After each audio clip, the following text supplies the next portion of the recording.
This ABC 15 News Update is sponsored by Sanderson Ford, your Operation Santa Claus dealership. I'm Steve Irvin with your top stories from ABC15 Arizona. A taking action update and some good news for workers at Dolce Salon and Spa in Scottsdale. The salon owner telling employees in a text message they will get their paychecks and client lists by the end of the week. The owner says she had to suddenly close yesterday because the business was losing revenue and couldn't afford the rent. Last September, the same thing happened at the Dolce Salon in Chandler. Chaos on I-17 as a pack of dogs put rush hour at even more of a standstill.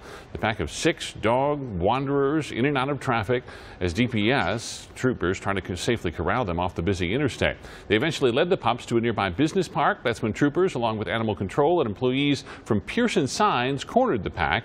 They say one of the dogs was in heat and they used it to lure the other males close enough to catch.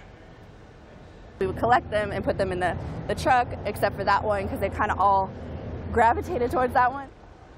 Animal control was only able to catch 4 of the 6 pups. Fortunately, none of them were hurt.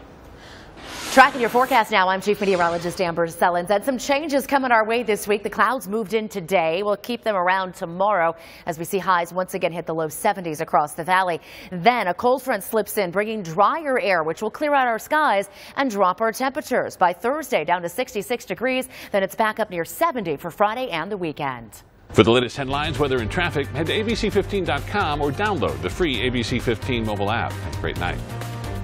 This ABC 15 News Update is sponsored by Sanderson Ford, your Operation Santa Claus dealership.